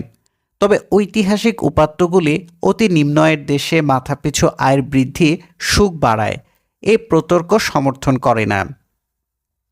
উদাহরণস্বরূপ জাপান ও চীনের অভিজ্ঞতা স্মরণ করা যেতে পারে। 1958 সালে জাপান মাথাপিছু আয়ের দিক থেকে উন্নয়নশীল দেশের পর্যায়ে ছিল এবং সে মাথাপিছু আয় গ্রহণযোগ্য জীবনযাত্রার জন্য যথেষ্ট ছিল না। তাই এ পর্যায়ে মাথাপিছু আয়ের বৃদ্ধির ফলে জাপানিদের সুখ বাড়ার কথা। 1958 থেকে 1990 সময়কালে জাপানের সুখ হয় অপরিবর্তিত ছিল, নয়তো কমেছে। 1994 সালে চীনে মাথাপিছু আয় ক্রয় ক্ষমতার সমতাভিত্তিক ডলার ছিল $2,510, যা শ্রীলঙ্কা, ইন্দোনেশিয়া অথবা ফিলিপাইন্সের চেয়ে কম। কাজেই চীন সে সময়ে একটি নিম্ন আয়ের দেশ ছিল। এ ধরনের গরিব দেশে আয় বাড়লে সুখ বাড়া অত্যন্ত প্রত্যাশিত। 1994 থেকে 2005 সময়কালে চীনে মাথাপিছু আয় 2.5 গুণ বাড়ে, অথচ চীনে এ সময় সুখ কমে গেছে। জাপান ও চীনের অভিজ্ঞতা থেকে দেখা যাচ্ছে শুধু ধনী দেশের ক্ষেত্রেই নয়, গরিব দেশের ক্ষেত্রেও আয়ের সঙ্গে সুখের কোনো তাৎপর্যপূর্ণ সম্পর্ক নেই। স্টালিনের মতে মানুষের সুখ শুধু স্থিরকৃত মূল্যে বর্তমান আয়ের পরিমাপের উপর নির্ভর করে না। সুখের দুটি প্রধান নিয়ামক হচ্ছে 1. আয়ের সঙ্গে সুখের অভিযোজন এবং 2. আয়ের দিক থেকে সমাজে ব্যক্তির আপেক্ষিক অবস্থান। মানুষ অভ্যাসের দাস। ব্যক্তির আয় বাড়লে সে নতুন নতুন পণ্য সেবা ক্রয় করে। যেমন ধরুন, একজন ব্যক্তির আয় বাড়লে সে নতুন গাড়ি ও বাড়ি কেনে, কিন্তু অল্প দিনের মধ্যেই নতুন গাড়ি ও বাড়ির চমক চলে যায়। গাড়ি ও বাড়ি তার অভ্যাসে পরিণত হয়। কিছুদিনের মধ্যেই তার সুখের জন্য পুরনো বাড়ি গাড়ি যথেষ্ট থাকে না। আরও বড় বাড়ি, আরও গাড়ির প্রয়োজন দেখা দেয়। মনস্তত্ত্বে এই প্রক্রিয়াকে বলে অভিযোজন। ব্যক্তি জীবনে নতুন সুখ বেশি দিন টেকে না। যে কোনো নতুন সেবা ও পণ্য গতানুগতিক জীবনে অভিযোজিত হয়ে যায়। ব্যক্তি নতুন সুখে অভ্যস্ত হয়ে পড়ে, তাই তার সুখের মাত্রা অপরিবর্তিত রাখার জন্য নতুন নতুন পণ্য ও সেবার প্রয়োজন। তার জন্য দরকার বাড়তি আয়। যতই বাড়তে থাকে, মানুষের স্বাদও বাড়তে থাকে। স্বাদের শেষ নেই। আয় বাড়িয়েও সব স্বাদ মেটানো যায় না। সুখের বর্তমান মান ধরে রাখার জন্যই আয় বাড়াতে হয়। তাই কালান্তরে সুখের মাত্রা অপরিবর্তিত রাখার জন্য বাড়তি আয়ের দরকার। এই পরিস্থিতি আজব দেশে অ্যালিসের সঙ্গে তুলনীয়। আজব দেশের নিয়ম হলো, যেখানে আছো সেখানে থাকতে হলে তোমাকে দৌড়াতে হবে। তুমি যদি কোথাও যেতে চাও, তবে তোমাকে আরও জোরে দৌড়াতে হবে। সুখের মান অপরিবর্তিত রাখতে হলে উচ্চতর আয়ের পেছনে দৌড়াতে হবে। এই প্রক্রিয়াকে সমাজবিজ্ঞানীরা আখ্যায়িত করেছেন বিদ্যমান সুখের অবস্থানে ঠায় দাঁড়ানোর জন্য দৌড়ের যন্ত্র। ব্যক্তির সুখ শুধু তার নিজের আয়ের উপর নির্ভরশীল নয়। তার সুখের একটি নিয়ামক হলো সমাজের অন্যদের আয়ের তুলনায় তার নিজের আয়ের অবস্থান। যদি সমাজের সবার আয় স্থির থাকে এবং একজন বিশেষ ব্যক্তির আয় বাড়ে, তবে নিঃসন্দেহে লোকটির সুখ বাড়বে। যদি সমাজের ও বিশেষ ব্যক্তির আয় অনুপাতিক হারে বাড়ে, তবে কেউই বিশেষ করে পুলকিত হবেন না। পক্ষান্তরে যদি কোনো ব্যক্তির আয় বাড়ে এবং ওই বৃদ্ধির হার সমাজের অন্যদের চেয়ে কম হয়, তবে সে ব্যক্তি আয় বাড়ার সত্ত্বেও অসুখী হবে। নিজের আয় বেড়ে গেলে সুখ বাড়লেও অন্যদের আয় অপেক্ষাকৃত বেশি বেড়ে গেলে সুখ কমে যায়। আয় বৃদ্ধিজনিত জীবন সন্তুষ্টি অনেকাংশে কালান্তরে অভিযোজিত হয়। উপরন্তু অনাপেক্ষিক আয় বৃদ্ধির সত্ত্বেও কোনো ব্যক্তির আপেক্ষিক আয় হ্রাস তার সুখের মাত্রা কমিয়ে দিতে পারে। সামগ্রিকভাবে আয় বৃদ্ধিজনিত সুখের সময়ের ব্যবধানে অভিযোজনের এবং আয় বৃদ্ধি বৃহত্তর জনগোষ্ঠীতে ছড়িয়ে পড়ায় আপেক্ষিক ধনবৈষম্য না বাড়ার ফলে কালান্তরে আয় বৃদ্ধির সত্ত্বেও সুখের পরিমাপ বাড়ে না। কালান্তরে আয় বাড়ছে অথচ সুখ বাড়ছে না। তবে কেন নিরন্তর মানুষ অর্থের পেছনে দৌড়াচ্ছে? মানুষ কেন নিজের অভিজ্ঞতা থেকে শিখছে না? অর্থের পেছনে না ঘুরে পরিবারের সঙ্গে বেশি সময় কাটালে অথবা স্বাস্থ্য চর্চা করলে তাদের সুখী হওয়ার সম্ভাবনা বেড়ে যায়। তবু পরিবার ও স্বাস্থ্যকে অবহেলা করে কেন আয়ের উপর মানুষ জোর দিচ্ছে? এর কারণ এখনও সুস্পষ্ট নয়। তবে কয়েকটি সম্ভাব্য কারণ থাকতে পারে। একটি কারণ হতে পারে, সবাই বাড়তি আয়ের জন্য ইঁদুর দৌড়ে অংশ নিলে যে দৌড়াবে না সে পিছিয়ে পড়বে। সময়ের ব্যবধানে আয়ের যথেষ্ট উঠানামা ঘটতে পারে। অন্যদের আয়ের তুলনায় পিছিয়ে পড়ার ভয়ে সবাই তটস্থ থাকে। তাই আয় থেকে যতটুকু সুখ পায় তার চেয়ে অনেক বেশি উদ্যম সময় অর্থ উপার্জনের জন্য ব্যয় করে। পরিবারের সঙ্গে কিংবা স্বাস্থ্যচর্চা বা বিনোদনের জন্য একজন ব্যক্তি কত সময় খরচ করবে এটা তার ব্যক্তিগত সিদ্ধান্ত, কিন্তু অর্থের জন্য সে কতটুকু পরিশ্রম করবে এটি অনেকাংশে সমাজ কর্তৃক নিয়ন্ত্রিত হয়। মার্কিন যুক্তরাষ্ট্রে একজন পূর্ণকালীন শ্রমিক বছরে প্রায় 2000 ঘন্টা কাজ করে, অথচ জার্মানিতে 1670 থেকে 1680 ঘন্টা কাজ করে। কাজেই যুক্তরাষ্ট্রের অধিবাসীদের সমকক্ষদের সঙ্গে প্রতিযোগী থাকার জন্য ইউরোপিয়ানদের চেয়ে অনেক বেশি দৌড়াতে হয় টাকার পেছনে, অথচ যুক্তরাষ্ট্রে কালান্তরে সুখ কমেছে। 5. সুখের আয় বহির্ভূত অর্থনৈতিক নিয়ামকগুলি। আয়ই সুখের একমাত্র অর্থনৈতিক নিয়ামক নয়, বেকারত্ব, মূল্যস্ফীতি ও সামাজিক অসাম্যও সুখের মাত্রাকে প্রভাবান্বিত করে। বেকারত্ব শুধু একটি অর্থনৈতিক অভিশাপই নয়, বেকারত্ব একই সঙ্গে একটি মানবিক ও সামাজিক দুর্যোগও বটে। বেকারত্ব আত্মসম্মানের সংকট সৃষ্টি করে। যারা চাকরি হারায় তাদের মর্যাদার হানি ঘটে। তারা কর্মক্ষেত্রে সহযোগীদের থেকে বিচ্ছিন্ন হয়ে নিঃসঙ্গ জীবনযাপন করে। তাদের মানসিক যন্ত্রণার ফলে তাদের মৃত্যুর হার বেড়ে যায়। আত্মহত্যা ও মাদকাসক্তির হার বৃদ্ধি পায়। তাদের পরিবারের মধ্যেও ফাটল দেখা দেয়। উপরন্তু সমাজে মর্যাদার হানি ঘটে। বেকারত্বের মনস্তাত্ত্বিক ও সামাজিক মাসুল বেকারত্বের আর্থিক লোকসানের চেয়ে অনেক বেশি ক্ষতিকর। ফ্রে ও স্ট্রটজারের মতে বেকারত্বের ফলে যে পরিমাণ সুখ কমে তার 1/3 ঘটে বেকারত্বের ফলে আয় হ্রাস পাওয়ায়, আর 2/3 জন্য দায়ী হল মনস্তাত্ত্বিক ও সামাজিক ক্ষতি। ব্রিটেনে বেকারত্ব সম্পর্কে গবেষণা থেকে দেখা যাচ্ছে যে বেকারত্ব যত সুখ হ্রাস করে অন্য কোনো ঘটনা ব্যক্তির তত ক্ষতি করে না। বেকারত্ব বিবাহ বিচ্ছেদের চেয়েও বেদনাদায়ক। যুক্তরাষ্ট্রের বেকারত্ব সম্পর্কে রোনাল্ড রেগানের একটি সুন্দর চুটকি রয়েছে। তিনি বলেছিলেন, যখন আপনার প্রতিবেশী চাকরি হারান তখন অর্থনীতিতে পড়তি অবস্থা, যখন আপনার চাকরি চলে যায় তখন অর্থনীতিতে মন্দা, আর যখন জিমি কার্টার তার চাকরি হারান মানে রাষ্ট্রপতিত্ব, তখন অর্থনীতির নিরাময় ঘটে। রেগানের রাজনৈতিক বক্তব্য মেনে না নিলেও এ বিষয়ে কোনো সন্দেহ নেই যে মানুষ শুধু তার নিজের বেকারত্ব নিয়েই উদ্বিগ্ন নয়, সে তার প্রতিবেশীদের বেকারত্ব নিয়েও শঙ্কিত থাকে। বেকারত্বের হার বাড়তে থাকলে সমাজের সুখ কমতে থাকে। একটি সমীক্ষাতে সুখের দৃষ্টিকোণ থেকে মোট জনসংখ্যাকে 4 ধাপে বিভক্ত করা হয়েছে। অতি সুখী, মোটামুটি সুখী, তত সুখী নয়, সর্বনিম্ন পর্যায়ের সুখী। সমীক্ষায় দেখা যাচ্ছে বেকারত্বের হার 1% বাড়লে প্রতি ধাপের জনসংখ্যার 2% সুখের পরবর্তী ধাপে নেমে যায়। এর কারণ হলো দেশে বেকারত্বের হার বাড়লে সবাই নিজ নিজ চাকরি হারানোর ভয়ে শঙ্কিত হয়ে পড়ে। 46টি দেশে 90,000 ব্যক্তিকে নিয়ে একটি সমীক্ষাতে দেখা যাচ্ছে যে মানুষের সুখের জন্য 2টি উপাদান সবচেয়ে হানিকর। এদের গুরুত্ব সমান। এ 2টি উপাদান হচ্ছে বেকারত্ব ও স্বাস্থ্যহানি। মূল্যস্ফীতি।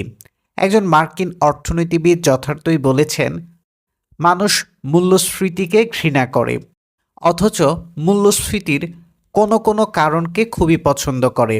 যেমন ধরুন, সরকার কর না বাড়িয়ে ঘাটতির মাধ্যমে অতিরিক্ত সেবা প্রদান করলে সবাই খুশি হয়, অথচ এই ঘাটতির ফলে মূল্যস্ফীতি বেড়ে যেতে পারে। মূল্যস্ফীতি বিশেষ করে অর্থনীতিতে অস্থিরতার জন্ম দেয়। বেশিরভাগ অর্থনীতিবিদই উচ্চ মূল্যস্ফীতির বিপক্ষে, তবে নিম্ন মূল্যস্ফীতি নিয়ে অর্থনীতিবিদদের মধ্যে মতবিরোধ রয়েছে। মূল্যস্ফীতি সব অবস্থাতেই স্থির আয়ের আর প্রান্তিক জনগোষ্ঠীর প্রকৃত আয় হ্রাস করে, তবে অর্থনৈতিক উন্নয়ন ঘটলে অনেকের আয় বেড়ে যেতে পারে এবং তার প্রকৃত আয় স্থির থাকতে পারে অথবা বাড়তে পারে। আপাত দৃষ্টিতে তাদের সুখ কমে যাওয়ার কোনো কারণ নেই, তবে সুখ সংক্রান্ত মনস্তাত্ত্বিক গবেষণায় দেখা যায় সবাই মনে করে যে মূল্যস্ফীতি তাদের প্রকৃত আয় হ্রাস করেছে এবং মূল্যস্ফীতি ক্ষতিকারক। সাধারণ মানুষের মূল্যস্ফীতি নিয়ে 3টি উদ্বেগ রয়েছে। প্রথমত, সবাই মনে করে যে ভবিষ্যতে মূল্য বাড়তে থাকলে তাদের প্রকৃত আয় কমে যাবে। দ্বিতীয়ত, মূল্যস্ফীতির ফলে ধনীরা ফুলে ফেঁপে ওঠে আর গরিবেরা ক্ষতিগ্রস্ত হয়। তৃতীয়ত, সমাজে বেশিরভাগ মানুষ মনে করে যে মূল্যস্ফীতি অনৈতিক। মেহনতি মানুষকে নিঃস্বতর করে মূল্যস্ফীতি, সমাজে অস্থিরতার সৃষ্টি করে। আবার কেউ কেউ মনে করে যে মূল্যস্ফীতি দেশের ভাবমূর্তি ক্ষুণ্ণ করে। 1975 থেকে 1991 সময়কালে ইউরোপে পরিচালিত একটি সমীক্ষা থেকে দেখা যায় মূল্যস্ফীতি 1% বাড়লে সুখের গড় পরিমাপ 3.2 থেকে 3.1% কমে আসে। আপাত দৃষ্টিতে এ প্রভাব ক্ষীণ মনে হলেও মূল্যস্ফীতির হার লক্ষণীয়ভাবে বাড়লে সুখের উপর তার সুস্পষ্ট প্রতিক্রিয়া দেখা যায়। যদি মূল্যস্ফীতির হার 5% বাড়ে, তবে এক্ষেত্রে সুখের গড় পরিমাপ 3.2 থেকে 2.7% নেমে আসে।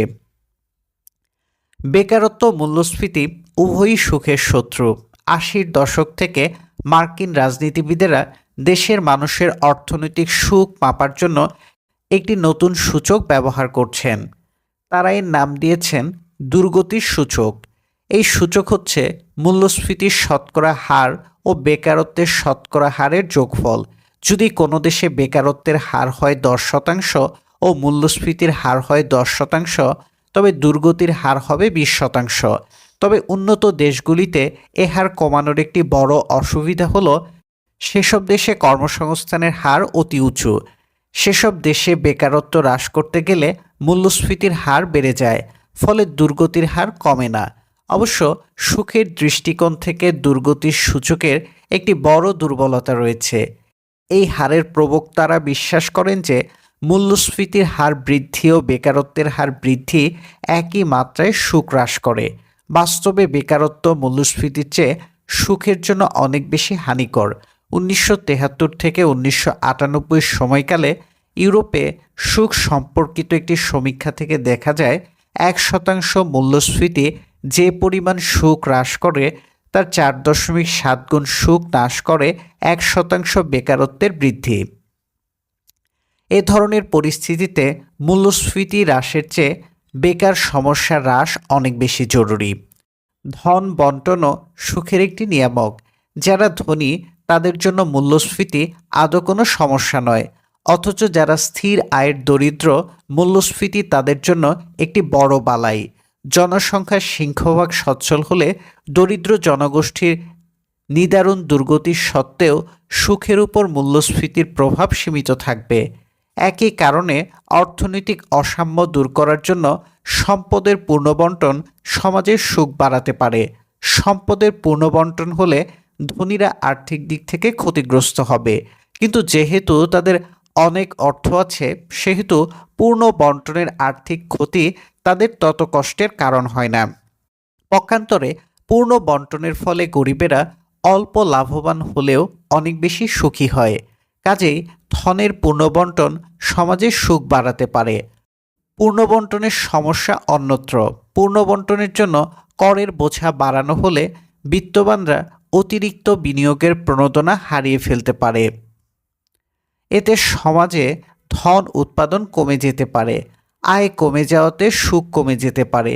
কাজে ধন পুনর্বণ্টনের আগে এর লাভ ও ক্ষতি দুটি দিকই বিবেচনার প্রয়োজন রয়েছে। 6. সুখ ও রাজনৈতিক পরিবেশ। প্রখ্যাত মার্কিন রাজনৈতিক নেতা প্যাট্রিক হেনরি দাবি করেছিলেন, হয় স্বাধীনতা দাও নয় মৃত্যু দাও। হেনরি বিশ্বাস করতেন যে মানুষের সুখের জন্য রাজনৈতিক স্বাধীনতা অপরিহার্য। বাঙালি কবি রঙ্গলাল বন্দ্যোপাধ্যায় লিখেছেন, স্বাধীনতাহীনতায় কে বাঁচিতে চায়, কে বাঁচিতে চায় হে। দাসত্ব শৃঙ্খল বল কে পরিবে পায়, কে পরিবে পায় হে। কোটিকল্প দাস থাকা নরকের প্রায়, নরকের প্রায় হে। দিনেকের স্বাধীনতা স্বর্গসুখ তায়, স্বর্গসুখ তায় হে। স্বাধীনতার এইসব বর্ণনা পড়লে স্বভাবতই মনে প্রশ্ন জাগে যে স্বাধীনতার সঙ্গে সুখের সত্যি কোনো সম্পর্ক রয়েছে কিনা। বিশেষজ্ঞদের মতে 3 ধরনের স্বাধীনতা রয়েছে। রাজনৈতিক স্বাধীনতা মানব অধিকার ও জনগণের রাষ্ট্র পরিচালনার অধিকার প্রদান করে। অর্থনৈতিক স্বাধীনতা সরকারের হস্তক্ষেপ ছাড়া পণ্য সেবার অবাধ উৎপাদন, বণ্টন ও বিনিময় নিশ্চিত করে। ব্যক্তিগত স্বাধীনতা ব্যক্তির নিজ নিজ ধর্ম পালনের সুযোগ, অবাধে চলাচল ও ব্যক্তিগত গোপনীয়তার অধিকার সংরক্ষণ করে। 1990-এর দশকে 38টি গণতান্ত্রিক রাষ্ট্রে সুখ ও রাজনৈতিক ব্যবস্থার সম্পর্ক নিয়ে একটি সমীক্ষা পরিচালিত হয়। এই সমীক্ষাতে সুখের সঙ্গে রাজনৈতিক, অর্থনৈতিক ও ব্যক্তিগত স্বাধীনতার সংখ্যাতাত্ত্বিকভাবে তাৎপর্যপূর্ণ ধনাত্মক সহগমন পরিলক্ষিত হয়। তবে সংশ্লিষ্ট দেশগুলির আয়ের প্রভাবও এতে প্রতিফলিত। এই আয়ের প্রভাব বাদ দিলে দরিদ্র দেশগুলির সঙ্গে ধনী দেশগুলির একটি বড় তফাৎ দেখা যায়। গরিব দেশগুলোতে সুখের সঙ্গে শুধু অর্থনৈতিক স্বাধীনতার তাৎপর্যপূর্ণ সম্পর্ক রয়েছে, এর সঙ্গে রাজনৈতিক ও ব্যক্তিগত স্বাধীনতার সুস্পষ্ট সম্পর্ক দেখা যায় না। ধনী দেশগুলির ক্ষেত্রে শুধু অর্থনৈতিক স্বাধীনতা নয়, 3 ধরনের স্বাধীনতাই তাৎপর্যপূর্ণ। তবে এ ধরনের সহগমন থেকে বোঝার উপায় নেই যে গণতন্ত্রের কোন উপাদানগুলি জনসাধারণকে সুখী করে। এ সম্পর্কে সুইজারল্যান্ডের গণতন্ত্র সম্পর্কে বিস্তারিত গবেষণা করেছেন ফ্রে এবং স্ট্রটজার। তাদের মূল সিদ্ধান্তগুলি নিম্নরূপ: 1. সুইজারল্যান্ডে 26টি ক্যান্টন বা প্রশাসনিক এককে বিভিন্ন ধরনের শাসনতান্ত্রিক ব্যবস্থা চালু আছে। কোথাও কোথাও সরকারের সব আয় ব্যয় সংক্রান্ত বিষয়ে বড় সিদ্ধান্ত গণভোটের মাধ্যমে নেওয়া হয়। এ ধরনের ব্যবস্থাকে প্রত্যক্ষ গণতন্ত্র হিসেবে চিহ্নিত করা হয়ে থাকে। আবার কোথাও কোথাও পরোক্ষ গণতন্ত্র চালু রয়েছে। সেখানে ভোটারদের অনুমতি ছাড়াই নির্বাচিত প্রতিনিধিরা সব সিদ্ধান্ত নেন। সমীক্ষায় দেখা যায়, যেখানে প্রত্যক্ষ গণতন্ত্র রয়েছে সেখানে মানুষ পরোক্ষ গণতান্ত্রিক অঞ্চলের মানুষের চেয়ে সুখী। প্রত্যক্ষ গণতান্ত্রিক ব্যবস্থায় করের হার কম হয়, সরকারের ঋণ কম হয়, শিক্ষা খাতে বিনিয়োগ বেশি হয়। যেহেতু সাধারণ মানুষ এ ধরনের অঞ্চলে বাস করতে পছন্দ করে, সেহেতু এইসব অঞ্চলে জমির দাম বেড়ে যায়। 2. সুইজারল্যান্ডের অভিজ্ঞতা থেকে দেখা যায়, যেখানে ক্ষমতার বিকেন্দ্রীকরণ যত বেশি সেখানে মানুষ তত সুখী। বিকেন্দ্রীকরণ হলে সাধারণ মানুষের অংশগ্রহণ সহজ হয়। এখানে সিদ্ধান্ত বাস্তবায়নও ত্বরান্বিত করা সম্ভব। তাই বিকেন্দ্রীকরণ সুখ বাড়িয়ে দেয়। 7. উপসংহার: সুখ সম্পর্কে দার্শনিক ও সমাজবিজ্ঞানীদের মধ্যে মতদ্বৈধতা রয়েছে। চৈনিক দার্শনিক লাওজো বিশ্বাস করতেন, সক্রিয় উদ্যোগ সুখ আনতে পারে না, নিষ্ক্রিয়তার মাধ্যমে সুখ অর্জন সম্ভব। অনেকে মনে করেন যে সুখ খুঁজতে গিয়ে ব্যর্থ হয়ে মানুষ আরও অসুখী হয়। প্রখ্যাত মার্কিন লেখক ন্যাথালিয়েন হথর্ন মনে করেন সুখ অর্জনের চেষ্টা বৃথা। তিনি লিখেছেন, সুখ হচ্ছে প্রজাপতির মতো, যাকে তাড়া করে ধরা যায় না, তবে নিশ্চুপ হয়ে বসে থাকলে নিজেই আপনার গায়ের ওপর এসে বসবে। সুখের পেছনে দৌড়ালে সবসময় সুখ মেলে না, অনেক সময় তার বদলে দুঃখ পাওয়া যায়। তাই মার্কিন লেখক লিখেছেন, অন্বেষা হচ্ছে দুঃখের একটি বড় কারণ। সুখের অন্বেষার ফলাফল যাই হোক না কেন, মানুষ প্রতিনিয়ত সুখ খুঁজছে। সুখের উৎস শুধু অর্থনৈতিক স্বাচ্ছন্দ্য নয়, অর্থনৈতিক বহির্ভূত অনেক উপাদানও সুখের নিয়ামক। সুখ তাই জাতীয় উৎপাদনের চেয়ে অনেক ব্যাপক। উপরন্তু সুখ সম্পর্কে ব্যক্তির মূল্যায়নও সহজে সংগ্রহ করা যায়। তাই আশা করা হয়েছিল, ব্যক্তিদের সুখ সম্পর্কে মনোনির্ভর মূল্যায়ন যোগ করলে সহজেই জাতীয় সুখের পরিমাপ করা সম্ভব। এই হিসাব জীবন কুশলতার পরিমাপ হিসেবে অনেক বেশি নির্ভরশীল হবে, কিন্তু এ আশা সফল হয়নি। জাতীয় সুখের সূচক সম্পর্কিত প্রাক্কলনের 3টি প্রধান দুর্বলতা রয়েছে। প্রথমত, সুখের কোনো সুনির্দিষ্ট সংজ্ঞা নেই। মানুষের যতই আয় বাড়ছে, সুখের জন্য উপকরণের চাহিদা ততই বাড়ছে। তাই আয় বৃদ্ধির অনুপাতে সুখ বাড়ে না। উপরন্তু ব্যক্তির সুখ শুধু তার নিজের আয়ের উপর নির্ভর করে না, অনেকাংশে তা নির্ভর করে সমাজের অন্যদের আয়ের উপর। অন্যদের আয় কমে গেলে নিজের আয় না বাড়লেও সুখ বেড়ে যেতে পারে। তাই এ ধরনের পদ্ধতি ব্যবহার করে জীবন কুশলতার অগ্রগতি বা অবনতি পরিমাপ করা সম্ভব নয়। দ্বিতীয়ত, সমাজের সব মানুষের সুখ একসঙ্গে যোগ করা সম্ভব নয়। ব্যক্তিভেদে সুখের নিবিড়তার প্রভেদ ঘটে। ধরুন, লটারিতে হঠাৎ আয় বেড়ে গেলে সবার সুখ একই মাত্রায় বাড়বে না। কারো কারো ক্ষেত্রে বাড়তি আয়ের সুখ অতি তাড়াতাড়ি অভিযোজিত হয়, যার ফলে সুখের পরিবর্তন ক্ষণস্থায়ী হয়। কারো কারো ক্ষেত্রে অভিযোজন সম্পূর্ণ হয়। আবার কারো কারো ক্ষেত্রে অভিযোজন অসম্পূর্ণ থাকে, সেক্ষেত্রে সুখের পরিমাণ বেশি হয়। যেখানে অভিযোজন সম্পূর্ণ হয় সেখানে সুখ বৃদ্ধির মাত্রা শূন্যে নেমে আসে। অভিযোজনের মাত্রাভেদে তাই সুখের পরিমাপে বিভিন্ন ব্যক্তির সুখের ওজন ভিন্ন হওয়া উচিত, যদিও বাস্তবে তা সম্ভব হয় না। সামাজিক সুখ প্রাক্কলনে তাই সকলের অভিযোজনের মাত্রা অভিন্ন সমান বলে অনুমান করা হয়। এই অনুমান একেবারেই অচল। তৃতীয়ত, সুখের পরিমাপ করা হয় ব্যক্তির মনোনির্ভর মূল্যায়নের ভিত্তিতে। ব্যক্তি যদি বুঝতে পারে যে তার মূল্যায়নের ভিত্তিতে সরকার সিদ্ধান্ত নিতে পারে, তবে সে তার নিজের ইচ্ছামতো সরকারকে প্রভাবান্বিত করার জন্য মিথ্যা তথ্য প্রদান করতে পারে। এ ধরনের পক্ষপাতদুষ্ট মূল্যায়নের ভিত্তিতে সুখের সঠিক পরিমাপ সম্ভব নয়। সমাজের সুখের পরিমাপ হিসেবে সামাজিক সুখের প্রাক্কলন স্কুল জাতীয় উৎপাদনের চেয়ে বেশি নির্ভরযোগ্য নয়। ফ্রে ও স্টর্জার মনে করেন সুখ সম্পর্কিত গবেষণার মূল লক্ষ্য সমাজের সামগ্রিক সুখ বাড়ানো নয়, কারণ সামাজিক সুখের হ্রাস বৃদ্ধির নিখুঁত পরিমাপ করা সম্ভব নয়। সুখ সম্পর্কে গবেষণার মূল লক্ষ্য হওয়া উচিত এমন একটি প্রক্রিয়া প্রতিষ্ঠা করা যার মাধ্যমে জনগণের আশা আকাঙ্ক্ষা সঠিকভাবে প্রতিফলিত হয়। এই দৃষ্টিকোণ থেকে মানুষের সুখের জন্য গণতান্ত্রিক ব্যবস্থা অত্যন্ত গুরুত্বপূর্ণ। এদের মতে প্রত্যক্ষ গণতন্ত্র মানুষের সুখ বৃদ্ধির জন্য অধিকতর সহায়ক। ফ্রে ও স্টর্জারের বক্তব্য সুইজারল্যান্ডের মতো উন্নত দেশের তথ্যের উপর ভিত্তি করে রচিত, তবে উন্নয়নশীল দেশগুলির বেলায় এ বক্তব্যের প্রাসঙ্গিকতা নিয়ে প্রশ্ন রয়েছে। সুখ সম্পর্কিত সমীক্ষায় ধনী ও গরিবদের মধ্যে কোনো তফাৎ করা হয় না, অথচ গরিবদের সুখ দুঃখ বুঝতে হলে গরিবদের সরাসরি স্বতন্ত্র প্রশ্নমালার ভিত্তিতে তাদের প্রতিক্রিয়া ব্যক্ত করার সুযোগ দিতে হবে। দীপা নারায়ণ ও অন্যান্যরা সুন্দরভাবে দেখিয়েছেন সমীক্ষার মাধ্যমে নয়, শুধু অংশগ্রহণমূলক গবেষণার ভিত্তিতে দরিদ্রদের সুখ দুঃখের উপলব্ধি সম্ভব।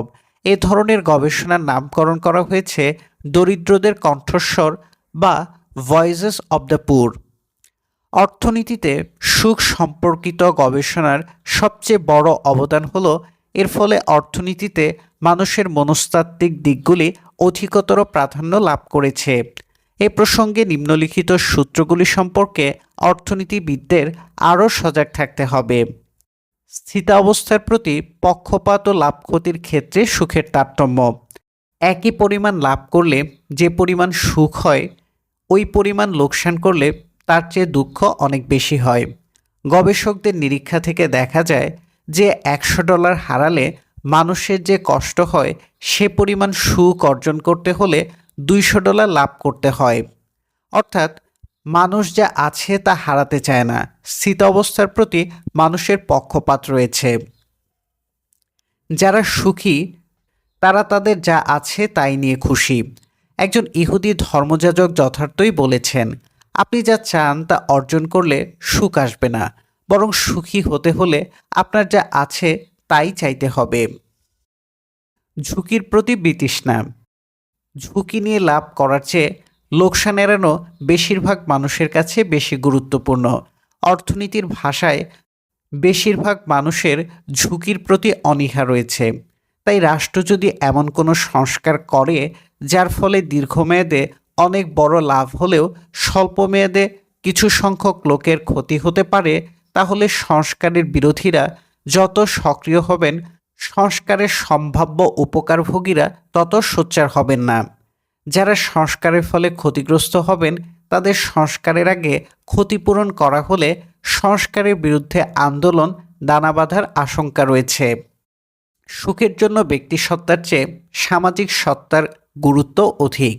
নিজের আয় বাড়লেই মানুষের সুখ বাড়ে না, অন্যের আয়ের তুলনায় নিজের আয় বাড়লে মানুষের সুখ বাড়ে। সামাজিক মর্যাদা সুখের একটি বড় উপাদান। সামাজিক সম্পর্ক সুখের নিয়ামক। বন্ধুবিচ্ছেদ, বিবাহ বিচ্ছেদ, প্রতারণা মানুষের সুখ কমাতে পারে।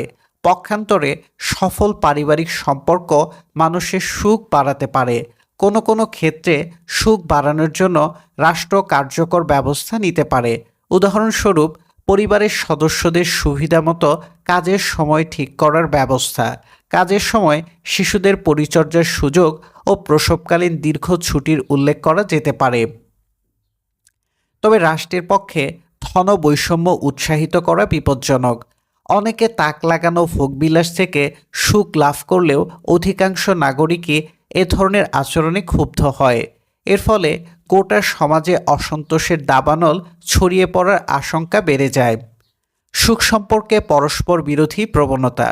মানুষ একদিকে হিংসুটে, অন্যদিকে সে স্বার্থপর। অন্যের তুলনায় আয় বাড়লে যে মানুষ মনে মনে আত্মপ্রসাদ লাভ করে সে মানুষই পরের দুঃখে কাঁদে। বেকারত্ব, মূল্যস্ফীতি। বাড়তি আয় মানুষের সুখ বাড়ায়, তবে শুধু আয় বৃদ্ধি মানুষের সুখের জন্য যথেষ্ট নয়। বেকারত্ব ও মূল্যস্ফীতি মানসিক যন্ত্রণার সৃষ্টি করে। সঙ্গে সঙ্গে এইসব ক্ষেত্রে অনিশ্চয়তাও মানুষের উদ্বেগের কারণ হয়ে দাঁড়ায়। রাষ্ট্র দুর্গতি ও দুঃখ হ্রাস করতে পারে, তবে সুখ বাড়াতে পারে না। দুঃখের ও দুর্গতির কারণ বাইরে থেকে দেখা যায়। রাষ্ট্র অন্ন, বস্ত্র, শিক্ষা, স্বাস্থ্য ও বাসস্থানের মৌলিক চাহিদা পূরণ করে।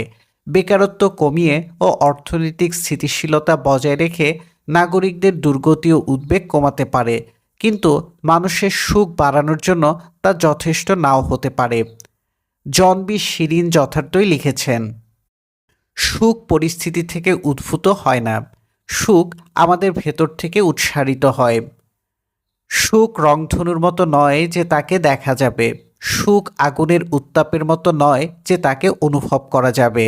আমরা নিজেরাই সুখ।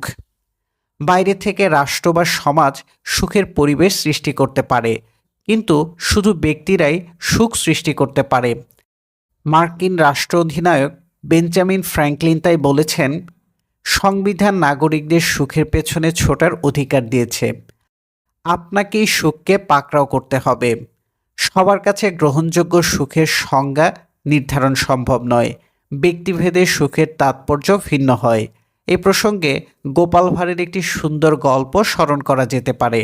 মহারাজা কৃষ্ণচন্দ্র একদিন গোপাল ভাঁড়কে প্রশ্ন করলেন, গোপাল, বলো তো কিসে মানুষের সবচেয়ে বেশি সুখ হয়?